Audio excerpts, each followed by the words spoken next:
28 नवंबर को हरिद्वार जाएंगे राष्ट्रपति रामनाथ कोविंद। राष्ट्रपति रामनाथ कोविंद प्रथम दीक्षांत समारोह में भी लेंगे हिस्सा। 2022 विधानसभा चुनाव को लेकर बीजेपी की तैयारी हुई तेज। विधानसभा चुनाव की रणनीति भी तैयार। 70 विधानसभा क्षेत्रों में अनुसूचित जाति सम्मेलन करेगी बीजेपी। और उत्तराखंड में चुनाव से पहले चुनावी सियासत तेज। मनीष सिसोदिया ने पहाड़ से फूंका चुनावी बुगुल। मनीष सिसोदिया कांग्रेस बीजेपी पर वार करते हुए नजर आए। नमस्कार, गुलिस्तान न्यूज देख रहे हैं आप। मैं हूं आपके साथ हर्ष भारद्वाज और इस वक्त के बुलेटिन में आपका बहुत बहुत स्वागत है। खासतौर पर बात करेंगे उत्तराखंड की। बड़ी जानकारी मिल रही है, सीएम पुष्कर सिंह धामी उत्तर प्रदेश के दौरे पर हैं और खबर आपको इस वक्त की बड़ी बता रहे हैं। दरअसल जानकारी ये मिल रही है कि सीएम धामी ने सीएम योगी आदित्यनाथ से मुलाकात की है। साथ ही साथ राज्यपाल आनंदीबेन पटेल से मुलाकात की गई है और परिसंपत्तियों के मसले पर सीएम योगी के साथ मंथन भी किया गया है। ये जानकारी इस वक्त की आपको दे रहे हैं। 5,500 हेक्टेयर जमीन पर फैसला होना है और खास तौर पर इसी को लेकर मुलाकात की गई है। जानकारी इस वक्त की बड़ी आपको दे रहे हैं कि सीएम पुष्कर सिंह धामी इस वक्त उत्तराखंड के दौरे पर हैं और बड़ी खबर है इस वक्त की। सबसे पहले आपको बताने की कोशिश कर रहे हैं क्योंकि आवास विकास की संपत्ति का लाभ यूपी को मिल रहा है। परिवहन की भी 500 करोड़ संपत्तियों के बारे में भी बात कही जाएगी खास तौर पर। लेकिन मुलाकात की कुछ तस्वीरें आपको दिखा रहे हैं। जब मुलाकात हुई और भेंट स्वरूप सीएम योगी आदित्यनाथ को ये तमाम चीजें दी गई हैं, चाहे फिर पौधे की बात हो या फिर अन्य उपहार की बात हो, सीएम उत्तराखंड के वो देते हुए नजर आए हैं सीएम योगी आदित्यनाथ को, जो कि उत्तर प्रदेश के सीएम हैं। फिलहाल ये भी कहा जा रहा है कि राज्यपाल आनंदीबेन पटेल से भी मुलाकात की गई है। अन्य मंत्रियों से भी पुष्कर सिंह धामी ने मुलाकात की है और इस मुलाकात को बेहद अहम माना जा रहा है। फिलहाल जानकारी उस वक्त की बड़ी आपको दे रहे हैं। तस्वीरें आपके सामने आ गई हैं क्योंकि उत्तराखंड के सीएम इस वक्त उत्तर प्रदेश के दौरे पर हैं और ये कहा जा रहा है कि परिसंपत्तियों के मामले पर सीएम योगी के साथ मंथन किया जाएगा और 5,500 हेक्टेयर जमीन पर यह फैसला होना है। अफसरों के बीच 2 साल पहले सहमति बनी थी और आवास विकास की संपत्ति का लाभ यूपी को मिल रहा है, ये भी दरअसल कहा गया है। फिलहाल इन तस्वीरों के काफी मायने हैं क्योंकि 2022 के अंदर उत्तराखंड के अंदर भी चुनाव होने हैं और 2022 के अंदर उत्तर प्रदेश के अंदर भी चुनाव होने हैं और दोनों सीएम की तस्वीर जब एक साथ नजर आ रही है तो आप साफ तौर पर ये देख पा रहे होंगे कि किस तरीके से रणनीति बनाई जा रही है। खैर, अपनी अपनी बातें हैं और उन बातों को बताने की कोशिश गुलिस्तान न्यूज आप तक कर रहा है। लेकिन कुछ देर में हमारे संवाददाता भी जुड़ेंगे तो आप तक जानकारी पहुंचाने की कोशिश करेंगे, उत्तर प्रदेश से भी, खासतौर पर उत्तराखंड से भी। अनूप त्रिपाठी इस वक्त हमारे साथ जुड़ चुके हैं, उत्तर प्रदेश से हमारे संवाददाता है। साथ ही साथ धीरेन्द्र, ब्यूरो चीफ उत्तराखंड हमारे साथ जुड़ चुके हैं। आप दोनों का बहुत बहुत शुक्रिया इस वक्त के बुलेटिन में जुड़ने के लिए। सबसे पहले मैं आपके पास आ रहा हूं। अनूप, क्या तस्वीर आपने देखी? क्योंकि जो तस्वीरें हम दिखा रहे हैं वो सीएम योगी आदित्यनाथ से मुलाकात की थी। अब दिलचस्प बात यह है कि 2022 के अंदर उत्तर प्रदेश में भी चुनाव होने हैं और उत्तराखंड के अंदर भी चुनाव होने हैं। जब ये तस्वीर सामने आई है तो बहुत कुछ कहती है कई लिहाज से। अनूप, देखिए, निश्चित तौर पर हर्ष, बहुत फर्क पड़ता है जब उत्तराखंड और यूपी के मुख्यमंत्रियों की मुलाकात होती है। लंबित मामले अपनी जगह है। 21 साल पुराना मामला है। हरिद्वार का जो करीब 20,000 करोड़ की परिसंपत्तियां हैं उनका निस्तारण होना है। अभी उत्तर प्रदेश सरकार के अधीन है, उत्तराखंड सरकार चाहती है वो उनके अधीन हो और शायद उम्मीद की जा रही कि अब जो मीटिंग अभी हुई है इसके बाद कुछ खबर आ रही कि अधिकारियों को भी बुलाया गया है। अधिकारी भी मुख्यमंत्री के साथ बैठेंगे, उसका हल निकालने की कोशिश की जाएगी। लेकिन राजनीतिक रूप से बेहद महत्वपूर्ण है बैठक हर्ष, ये बैठक हर्ष, क्योंकि उत्तर प्रदेश की बात हो या उत्तराखंड की बात हो, दोनों प्रदेशों के तमाम हजारों की संख्या में लोग एक दूसरे प्रदेशों में रहते हैं, आवागमन रहता है और रिश्ते हैं, बेहद मजबूत रिश्ते हैं। उन रिश्तों का राजनीतिक फायदा, राजनीतिक लाभ किस तरह से लिया जा सकता है, ये भी इस बैठक में अप्रत्यक्ष रूप से बिल्कुल निश्चित तौर पर तय होगा। 2022 का चुनाव, दोनों राज्यों में चुनाव है, लिहाजा बैठक में किन किन मसलों पर चर्चा हुई है वो जाहिर सी बात है वो सामने नहीं आएगा। लेकिन जो आधिकारिक तौर पर बताया गया है कि परिसंपत्तियों का विवाद का निस्तारण हो सकता है, जल्द हो सकता है और ये 2 दिन का जो धामी का दौरा है इसमें कुछ निर्णय जरूर लिए जा सकते हैं। और मुख्यमंत्री योगी आदित्यनाथ ने जिस तरह से अधिकारियों को बुलाया है वो ये साबित करता है कि कहीं न कहीं सरकार कुछ बड़े फैसले लेने के मूड में दिखाई दे रही है। मैं लौट रहा हूं आपके पास। धीरेन्द्र, 2022 का अगर हम खास तौर पर जिक्र करते हैं क्योंकि परिसंपत्तियों का मामला है, लेकिन ये तस्वीर चुनाव से ठीक पहले बहुत कुछ कहती है। क्योंकि देवभूमि उत्तराखंड को कहा जाता है। बीजेपी अक्सर हिंदुत्व के मुद्दे पर आगे रहती है और मिल रहे हैं वो जो एक संत भी हैं, एक सीएम भी हैं, उनसे मुलाकात हो रही है। तो लोगों को बताने की कोशिश है कि उत्तर प्रदेश हो या फिर उत्तराखंड हो, हमारी जो छवि है वो रहेगी और आप इस चीज को समझ लीजिए, क्योंकि एक संदेश भी दिया गया है खास तौर पर।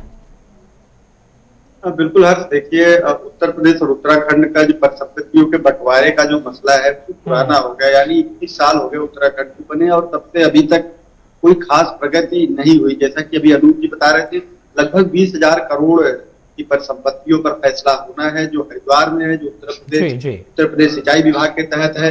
उसको लेकर के आप देखिए कि जो पूर्व मुख्यमंत्री थे विजय बहुगुणा, उत्तर प्रदेश में मायावती थी, फिर अखिलेश यादव, हरीश रावत, और उसके बाद फिर इसी तरह से मुख्यमंत्री पे मुख्यमंत्री बदलते रहे, मंत्रियों से मिलते रहे, लेकिन कोई ऐसा उल्लेखनीय फैसला हुआ नहीं। जो मसले पहले थे उसमें बहुत ही धीमी, बहुत ही कह सकते जो गति थी बहुत धीमी रही उसकी प्रगति।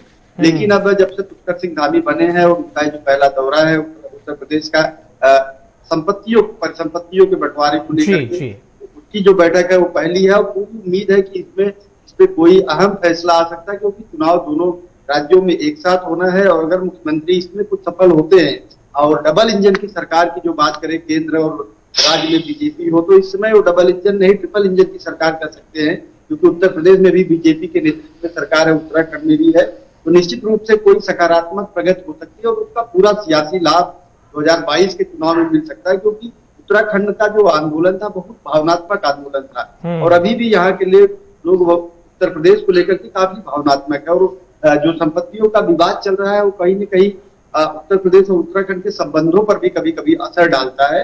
तो पुष्कर सिंह धामी का पूरा उनका प्रयास है कि इस मसले को हल कर लिया जाए चुनाव के पहले, क्योंकि सियासत में इसका लाभ भी मिलेगा और इसके साथ जो बिल्कुल, और कहीं ना कहीं संबंध मधुर दिखाने होंगे धीरेन्द्र, जिसका फायदा 2022 के अंदर मिल सकेगा। आप दोनों का बहुत बहुत शुक्रिया हमारे साथ जुड़ने के लिए और इन तस्वीरों को हमारे दर्शकों को दिखाने के लिए और जानकारी देने के लिए। फिलहाल हमारे दो रिपोर्टर्स थे, आपको जानकारी दे रहे थे। फिलहाल बढ़ते हैं आगे, बात उत्तराखंड की करते हैं और आम आदमी पार्टी का जिक्र करेंगे, क्योंकि उत्तराखंड में चुनाव से पहले चुनावी सियासत तेज हो गई है। कल आपने तस्वीर देखी मनीष सिसोदिया की, लेकिन मनीष सिसोदिया जब बिगुल बजाते हुए नजर आए, उनका बयान सामने आया, तो अब उस पर राजनीति भी तेज हो गई है। क्योंकि मनीष सिसोदिया ने एक तरफ कांग्रेस बीजेपी पर निशाना साधा, तो अब कांग्रेस और बीजेपी भी मनीष सिसोदिया पर निशाना साध रही है। बीजेपी ये कह रही है कि दिल्ली के प्रदूषण की स्थिति दिल्ली सरकार से संभल नहीं रही है, लेकिन दिल्ली के उप मुख्यमंत्री पहाड़ को स्वच्छ रखने की बातें कर रहे हैं। ये दरअसल कहा गया है। और साथ ही साथ अगर कांग्रेस का जिक्र करें तो कांग्रेस भी यही कह रही है कि जहां आम आदमी पार्टी हर जगह से कमजोर हो रही है, वहां उत्तराखंड में भी उसकी कोई भी साख नहीं बच पाएगी। ये कांग्रेस की तरफ से भी तंज कसा गया, लेकिन मनीष सिसोदिया उत्तराखंड में रहे और उत्तराखंड से बताने की कोशिश की कि हाँ, अगर आप सरकार आम आदमी पार्टी की बनाते हैं तो सब कुछ आपको मुफ्त में मिलेगा। फिलहाल मनीष सिसोदिया जब पहुंचे थे तो स्कूलों को लेकर भी बातें कही गई कि किस तरीके से स्कूलों को 1 क्लास बनाया जाएगा, जैसे दिल्ली की तर्ज पर वो बात हमेशा से करते आए हैं। लेकिन सुनिएगा मनीष सिसोदिया क्या कुछ कह रहे थे स्कूलों के लिए खासकर। मैं जब गया था पहली बार देहरादून चुनावी ऐलान करने, तो उत्तराखंड की सरकार ने बड़ी चुनौती देके कहा था, आइए स्वागत है, आपको स्कूल दिखाएंगे। मैंने कहा मैं आ जाता हूं, दोनों देख लेते हैं, आप दिल्ली के देखने आ जाओ, मैं देहरादून के देखने आ जाता हूं, उत्तराखंड के देखने आ जाता हूं। जब मैं देहरादून पहुंचा तो दुम दबा के भाग गए बीजेपी के नेता। किसी की हिम्मत नहीं हुई कि पूरे उत्तराखंड में एक स्कूल मुझे बता दे। आज मैं सीना चौड़ा करके कह रहा हूं कि दिल्ली के सैकड़ों स्कूल ऐसे हैं जहां प्राइवेट स्कूलों से निकाल के लोग अपने बच्चों को डाल रहे हैं, बिना महंगी ट्यूशन कराए। आज बच्चे जेईई में इंजीनियरिंग का एग्जाम पास कर रहे हैं, नीट का एग्जाम पास कर रहे हैं और डॉक्टर बन रहे हैं। उत्तराखंड से जाने वाले एक गरीब आदमी, यही उत्तरकाशी से जाने वाला एक गरीब आदमी जो नौकरी की तलाश में, रोजी रोटी की तलाश में एक दुकान पे काम कर रहा होगा दिल्ली में बैठ के, उसको यहाँ अच्छी पढ़ाई नहीं मिल पाई। तो पिछले 20 साल में, 21 साल के इतिहास में उत्तराखंड के आपकी भी सरकार रह गई, कांग्रेस वालों और बीजेपी वालों आपकी भी सरकार रह गई। मुझे पूरे उत्तराखंड में एक स्कूल बता दो जहां आप ये कह सकते हो कि हमारा सरकारी स्कूल हमने इतना अच्छा कर दिया कि देखो प्राइवेट स्कूलों से बच्चे छोड़ छोड़ के अब सरकारी स्कूलों में आ रहे हैं। चुनौती देकर कहता हूं उत्तराखंड के इस मंच पे एक स्कूल पूरे उत्तराखंड में बता दे भारतीय जनता पार्टी वाले या कांग्रेस वाले, जिस पे उंगली रख के ये कह दें कि देखो हमने सरकारी स्कूल इतना अच्छा बनाया है कि प्राइवेट स्कूलों से बच्चे छोड़ छोड़ के आ रहे हैं, छोड़ छोड़ के आ रहे हैं। तो आपने सुना मनीष सिसोदिया क्या कुछ कह गए हैं। फिलहाल जानकारी आपको दे रहे हैं धनराज इस वक्त हमारे साथ जुड़ रहे हैं, हमारे संवाददाता तमाम जानकारी आप तक पहुंचाने की पूरी कोशिश करेंगे। धनराज बहुत बहुत शुक्रिया गुलिस्तान न्यूज पर हमारे साथ जुड़ने के लिए। मनीष सिसोदिया स्कूलों को अच्छा करने की बात कह रहे हैं, चैलेंज भी वो खास तौर पर कर रहे हैं कि उत्तराखंड का एक भी स्कूल दिखा दीजिए जो कि दिल्ली से बेहतर हो। क्या आप कहेंगे खास तौर पर, क्योंकि रण है, चुनावी रण है, अपनी अपनी बातों को तो रखा जाएगा। जिस तरीके से 2022 का चुनाव नजदीक आ रहा है तो कहीं ना कहीं उत्तराखंड की जो राजनीति है उसमें कहीं ना कहीं एक नया मोड़ आता हुआ नजर आ रहा है कि तमाम नेता उत्तराखंड आ रहे हैं, चाहे बीजेपी के नेता हों या आम आदमी पार्टी के नेता हों या कांग्रेस के नेता हों, और राष्ट्रीय नेता लगातार उत्तराखंड का दौरा कर रहे हैं। तो वहीं मनीष सिसोदिया का भी 2 दिवसीय दौरा था जिस पर कहीं ना कहीं वो एक तरीके से बीजेपी और कांग्रेस को भिड़कते हुए नजर आए। जब वो जनसभा को संबोधित कर रहे थे तो उन्होंने साफ तौर पे कहा है कि वो चैलेंज करते हैं उत्तराखंड की सरकार को भी और कांग्रेस को भी कि वो स्कूल एक भी स्कूल ऐसा दिखा दे कि जिसमें वो कह सकें कि लोग अपने बच्चों को प्राइवेट स्कूलों से हटाकर सरकारी स्कूलों में कर रहे हैं। क्योंकि जब आपको ये भी बता दें कि जब मनीष सिसोदिया पहली बार उत्तराखंड आए थे तो कहीं ना कहीं उन्होंने स्कूलों का निरीक्षण किया था और बीजेपी सरकार को भी एक तरीके से चुनौती दी थी और ललकारा था कि वो आए और बताएं कि कौन सा स्कूल ऐसा है जिसमें साफ सफाई सही हो या व्यवस्था सही हो। क्योंकि जब उन्होंने निरीक्षण किया था तो काफी खामियां देखने को मिलती। उस समय त्रिवेंद्र सिंह रावत कहीं ना कहीं इसी खामियों को पूरा करना होगा और बताना होगा सभी पार्टियों की क्या क्या एजेंडा है, क्योंकि 2022 बेहद नजदीक है। धन्यवाद, बहुत बहुत शुक्रिया तमाम जानकारी पहुंचाने के लिए, दर्शकों को अपडेट रखने के लिए। फिलहाल बढ़ते आगे बात सीएम पुष्कर सिंह धामी की करेंगे, क्योंकि सीएम पुष्कर सिंह धामी काफी एक्टिव नजर आ रहे हैं। जानकारी आपको बड़ी दे देते हैं कि सीएम की तरफ से क्या कुछ कहा जा रहा है। दरअसल खबर यह है कि राज्य के उत्पाद एक स्थान पर मिल सकेंगे, ये सीएम की तरफ से कहा गया है।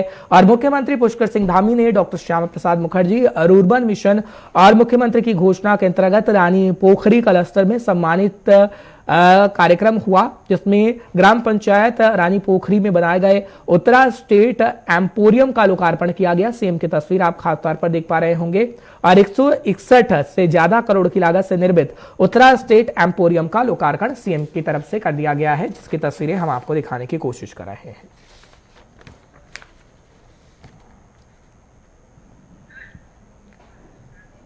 चलिए बढ़ते हैं आगे, बात करते हैं राष्ट्रपति रामनाथ कोविंद की, जो उत्तराखंड पहुंचेंगे। दरअसल 28 नवंबर को हरिद्वार जाएंगे राष्ट्रपति रामनाथ कोविंद। बड़ी जानकारी आपको देने की कोशिश कर रहे हैं। राष्ट्रपति रामनाथ कोविंद प्रथम दीक्षांत समारोह में शामिल होंगे। राष्ट्रपति विश्वविद्यालयों में खास तौर पर जिस तरीके से हम देख रहे हैं कि ये बातें सामने आ रही हैं कि राष्ट्रपति जब पहुंचेंगे तो खास तौर पर कई कार्यक्रम भी होंगे। तो खबर यह भी है कि राष्ट्रपति विद्यार्थियों को उपाधि और स्वर्ण पदक वितरित भी करेंगे। खास तौर पर राष्ट्रपति कोविंद अक्टूबर 2019 में भी हरिद्वार आए थे। आईआईटी रुड़की में भी छात्र छात्राओं को उपाधि दी गई थी। लेकिन जानकारी इस वक्त की बड़ी आपको दे रहे हैं कि राष्ट्रपति रामनाथ कोविंद अब उत्तराखंड पहुंचने वाले हैं और खबर यह है कि तारीख होगी 28 नवंबर और विद्यार्थियों को खास तौर पर उपाधि और स्वर्ण पदक से सम्मानित किया जाएगा। एक पूरा कार्यक्रम होगा जो राष्ट्रपति के लिए रखा जाएगा, जो जानकारी इस वक्त की हम आप तक पहुंचाने की कोशिश कर रहे हैं, क्योंकि राष्ट्रपति जब पहुंचेंगे तो सुरक्षा व्यवस्था कड़ी कर दी जाएगी और साथ ही साथ कई कार्यक्रम हैं जिसमें राष्ट्रपति शिरकत करेंगे और विद्यार्थियों को खासकर स्वर्ण पदक वितरित करने का काम उत्तराखंड के अंदर से किया जाएगा।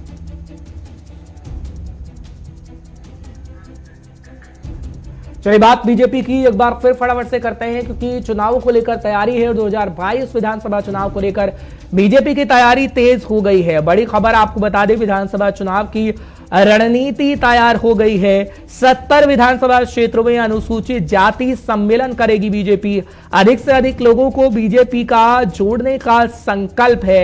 आपको जानकारी इस वक्त की बड़ी दे रहे हैं कि बीजेपी पूरा प्रयास कर रही है कि कैसे 2022 में अपनी सरकार को रिपीट किया जा सके और उसके लिए जद्दोजहद खास तौर पर आम आदमी पार्टी कर रही है। आपको जानकारी इस वक्त की बड़ी दे रहे हैं कि 70 विधानसभा क्षेत्रों में अनुसूचित जाति सम्मेलन बीजेपी करने जा रही है और बीजेपी जब ये सम्मेलन करेगी तो सीधा सीधा लोगों को साधने का प्रयास होगा कि लोग 2022 के अंदर बीजेपी को दोबारा लेकर आए। हालांकि अगर उत्तराखंड का इतिहास देखें तो इतिहास में कभी ऐसा नहीं हुआ कि एक सरकार दोबारा से रिपीट कर जाए। फिलहाल विशाखा हमारे साथ जुड़ रही हैं, हमारी संवाददाता हैं, तमाम जानकारी आप तक पहुंचाने की पूरी कोशिश करेंगे। विशाखा, बहुत बहुत शुक्रिया हमारे साथ जुड़ने के लिए। विशाखा, क्या जानकारी आप हमारे दर्शकों को दे रही हैं, क्योंकि अनुसूचित जाति सम्मेलन की खबर है कि उत्तराखंड में भी ये होगा। हालांकि ऐसी तस्वीर अक्सर हमें उत्तर प्रदेश के अंदर देखने को मिलती आई है कि उत्तर प्रदेश में हर एक वर्ग को साधना होता है और जातिगत समीकरण एक फैक्टर बहुत अहम रहता है, लेकिन उत्तराखंड में भी ये स्थिति है कि आपको अगर किसी को साधना है तो कुमाऊं गढ़वाल दोनों रीजन को लेकर चलना होगा। और जो हम देखते हैं कि पहाड़ियों को भी आपको साधना है, हर एक वर्ग को साधना है, और वो तस्वीर हम उत्तराखंड के अंदर भी देखने को मिल रही है। कितना अहम ये फैक्टर है और आगे आने वाले चुनाव में कितना फर्क पड़ेगा इससे? जी बिल्कुल हर्ष, देखिए फिलहाल भारतीय जनता पार्टी हर तरफ से जो जातीय समीकरण है उसको साधने की कोशिश कर रही है। और देखिए सियासत के लिहाज से हर विधानसभा क्षेत्र में जो अपने मोहरे हैं वो बीजेपी तैनात कर चुकी है। अभी फिलहाल बात करें जो फिलहाल अनुसूचित जाति सम्मेलन है वो सभी विधानसभा सीटों में आयोजित बीजेपी की तरफ से किया जाएगा, जिसके तहत सभी जो वर्ग हैं, चाहे वो दलित वर्ग है, ओबीसी वर्ग है, अल्पसंख्यक समुदाय है, उन तक पहुंचने की जो कोशिश है वो बीजेपी के द्वारा की जा रही है। इसी के साथ देखिए किस तरह से जेपी नड्डा का जब दौरा रहा तो जो बंगाली समुदाय है, उधम सिंह नगर की लगभग 3 ऐसी सीटें हैं जहाँ पर बंगाली लोगों का प्रभाव है। सीधा उनसे उनका संवाद स्थापित किया गया। किस तरह से जो सांसद है लोकेट चटर्जी, उनको सह प्रभारी बनाया गया है चुनाव का, ताकि जो बंगाली वोटर्स हैं उनको साधा जा सके। इसी के साथ देखिए जिस तरह से अभी क्योंकि देखिए जिस तरह से यशपाल आर्या कहीं ना कहीं कांग्रेस में शामिल होने के बाद एक दलित वर्ग में कहीं ना कहीं बीजेपी की जो सेंध है दलित वोट बैंक में वो कांग्रेस की तरफ से लगाई गई है। उसके बाद कई जो ऐसी विधानसभा है जहाँ पर दलित जो वोट बैंक है उसको साधने के लिए भारतीय जनता पार्टी की तरफ से स्वयं जो चुनाव प्रभारी है दुष्यंत गौतम वो लगे हुए हैं, सह चुनाव प्रभारी रेखा आर्या वो तैनात है। और देखिए हरिद्वार और देहरादून इन दोनों विधानसभा क्षेत्रों में फिलहाल भारतीय जनता पार्टी पूरी तरह से तैयार है और पूरी तरह से कहिए कि चुनावी जो बिसात है वो बिछा चुकी है कि कोई भी जो वर्ग है वो ना छूटे। और किस तरह से दलित वर्ग से लेकर अल्पसंख्यक समुदाय से लेकर चाहे वो बंगाली वोटर्स हो या कुमाऊं और गढ़वाल का जातीय समीकरण हो, उसको साधने की पूरी कोशिश भारतीय जनता पार्टी की तरफ से की जा रही है, ताकि सत्ता में वापसी के लिए कहीं ना कोई कसर ना छोड़ी जा सके। ठीक है, बहुत बहुत शुक्रिया विशाखा तमाम जानकारी पहुंचाने के लिए, दर्शकों को अपडेट रखने के लिए। फिलहाल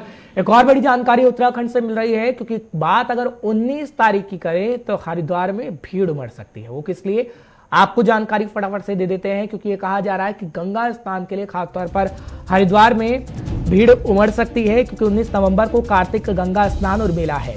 दिल्ली समेत अन्य राज्यों से आने वाले रूट पार्किंग प्लान जारी कर दिए गए हैं। स्नान से दुकानदारों को काफी उम्मीदें हैं, क्योंकि कोविड काल का दौर हमने देखा जब पिछले साल कैसी स्थिति थी और काफी नुकसान पर्यटन क्षेत्र से जुड़े लोगों को हुआ है।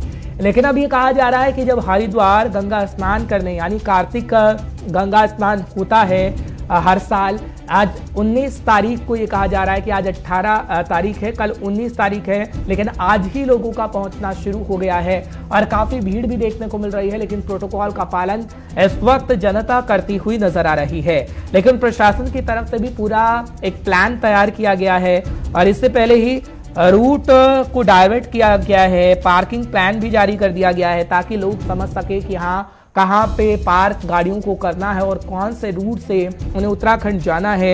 ये ट्रैफिक पुलिस की वेबसाइट पर आपको मिल सकती है। अगर आप उत्तराखंड ट्रैफिक पुलिस की वेबसाइट पर जाएंगे तो पूरा प्लान आपको मिल जाएगा। और आप अगर घर से निकल रहे हैं उत्तराखंड जाने के लिए, खासतौर पर हरिद्वार जाने के लिए, तो आप उस रूट प्लान को जरूर देख लीजिए। ट्रैफिक पुलिस की वेबसाइट पर उसे अपडेट कर दिया गया है। हालांकि ये कहा जा रहा है कि जब कार्तिक स्नान होगा तो दुकानदारों को काफी उम्मीदें हैं, जो दुकानदार काफी नुकसान झेल चुके हैं। संचित शर्मा इस वक्त हमारे साथ जुड़ रहे हैं, हमारे संवाददाता, तमाम जानकारी आप तक पहुंचाने की पूरी कोशिश करेंगे। संचित बहुत बहुत शुक्रिया इस वक्त हमारे साथ जुड़ने के लिए। संचित क्या खबर, क्योंकि ये कार्तिक स्नान होगा कल, लेकिन भीड़ बखूबी देखने को मिलेगी क्योंकि लोगों का आना उत्तराखंड अभी से शुरू हो गया है। क्या प्लान तैयार किया गया है? क्या ट्रैफिक पुलिस की वेबसाइट पर रूट के बारे में बताया गया है ताकि लोग अगर दिल्ली के अंदर बैठे हैं, उत्तर प्रदेश के अंदर बैठे हैं, हरिद्वार कैसे जाना है, कौन से रूट से जाना है, उन्हें पता लग सके, क्योंकि भीड़ लगनी अभी शुरू हो गई है। संचित देखिए, अगर कार्तिक स्नान की बात करें तो कल हरिद्वार में होना है, जिसको लेकर के लोगों की बड़ी आस्था होती है, चाहे वो उत्तराखंड के लोग हों, चाहे वो बाहरी राज्य के लोग, और हरिद्वार में उसका स्नान किया जाता है, तो उसको लेकर के प्रशासन को बड़ी व्यवस्थाएं करनी पड़ती है, जो तमाम तरीके के, देखिए कोविड का प्रोटोकॉल भी अब इस साल जुड़ने जा रहा है, क्योंकि देखिए कोविड भी है और सरकार इसका भी पूरा ध्यान रखेगी, क्योंकि भीड़ को नियंत्रण में रखना, साथ ही साथ एक ट्रैफिक की व्यवस्थाओं को बनाना, ये भी एक सरकार के लिए बड़ी चुनौती होती है, साथ ही साथ प्रशासन के लिए भी बड़ी चुनौती होती है, क्योंकि देखिए तमाम राज्यों से पर्यटक आएंगे तो तमाम तरीके की एक चुनौती भी वहाँ के जो जिला प्रशासन होता है उसके लिए होती है। साथ ही साथ आप देखिए कई वीवीआईपी मूवमेंट भी देखने को मिलता है, तो उसको भी प्रशासन को मैनेज कराना है, तो तमाम तरीके की व्यवस्था हरिद्वार में सबसे पहले देखने को मिलती है कोविड के लिहाज से। साथ ही साथ अगर ट्रैफिक नियमों की बात करें, ट्रैफिक की बात करें, तो तमाम गाड़ियों को शहर से बाहर रोका जाएगा, अंदर आने की परमिशन नहीं दी जाएगी। एक समय के साथ ही एक रूट बनाया गया है, उसी पर गाड़ियां आएंगी, अलग अलग पार्किंग स्पॉट बनाए गए हैं, वहां पर गाड़ी लगाई जाएगी। देखिए कुंभ की अगर बात करें तो कुंभ इससे बड़ा एक मेला माना जाता है, और आप लगाइए कि उसका प्रशासन को पूरा अनुभव है और उसी के अधिकारी भी कहीं इसी में है, तो कहीं ना कहीं एक चुनौती तो है, लेकिन प्रशासन के जो अधिकारियों से हमारी जब बातचीत हुई तो उन्होंने कहा कि वो इसको पूरा तरीके से अच्छी तरीके से संभाल लेंगे। तो कहीं ना कहीं अगर कोविड प्रोटोकॉल की बात करें, बस ध्यान इसी चीज का उत्तराखंड में सबसे ज्यादा जो फोकस रहेगा वो कोविड प्रोटोकॉल को लेकर के रहेगा, क्योंकि आप देखिए आने वाले विधानसभा चुनाव होने और कोविड अगर इस बार बढ़ जाता है तो कहीं ना कहीं सरकार को एक बड़ा नुकसान उठाने को मिलेगा। ठीक है संचित, बहुत बहुत शुक्रिया तमाम जानकारी पहुंचाने के लिए, दर्शकों को अपडेट रखने के लिए। फिलहाल पंजाब का भी जिक्र करते हैं क्योंकि बड़ी खबर इस वक्त आ रही है। आपको बता दें कि सीएम चरणजीत सिंह चन्नी आज करतारपुर साहिब पहुंचेंगे। आपको बड़ी खबर पंजाब से भी दे रहे हैं। मुख्यमंत्री अपने कैबिनेट मंत्रियों के साथ माथा टेकेंगे। करतारपुर कॉरिडोर खुल चुका है, पहला जत्था दर्शन भी कर चुका है, लेकिन विदेश मंत्रालय से सिद्धू को करतारपुर साहिब जाने की इजाजत नहीं मिली है, क्योंकि कुछ ही लोग वहां पर जा रहे हैं। 20 नवंबर को जत्थे के साथ सिद्धू कर सकेंगे करतारपुर साहिब के दर्शन, लेकिन जानकारी आपको इस वक्त पंजाब से देने की कोशिश कर रहे हैं, क्योंकि सीएम चरणजीत सिंह चन्नी माथा टेकेंगे करतारपुर साहिब जाकर। और बड़ी जानकारी इस वक्त की आपको दे रहे हैं, कैबिनेट मंत्री की मौजूदगी उनके साथ बखूबी रहेगी। फिलहाल जानकारी मिल रही है, वो आपको बता रहे हैं। फिलहाल खबर बड़ी है क्योंकि करतारपुर साहिब कॉरिडोर कोविड के दौरान बंद कर दिया गया और तकरीबन 1.5 साल हो गए, जिसके बाद उसे खोल दिया गया और ये कहा जा रहा है कि अब लोगों का जाना शुरू हो चुका है। करतारपुर साहिब के दर्शन किए जा रहे हैं, क्योंकि बेहद अहम इसे तीर्थ स्थल माना जाता है और ये पाकिस्तान के अंदर है। बिना वीजा के सड़क मार्ग से आप जा सकते हैं और करतारपुर साहिब के दर्शन कर सकते हैं। पहले दूरबीन से इसके दर्शन भारत से किए जाते थे, लेकिन जब से करतारपुर कॉरिडोर बना उसके बाद से लोगों की राहें आसान हो गई हैं। और आपको जानकारी देने की कोशिश कर रहे हैं कि किस तरीके से खास तौर पर सीएम की तस्वीर आज नजर आएगी और सीएम तमाम कैबिनेट मंत्रियों के साथ करतारपुर साहिब पहुंचेंगे, माथा भी टेका जाएगा। फिलहाल बड़ी खबर है और पंजाब से आप तक पहुंचाने की कोशिश कर रहे हैं।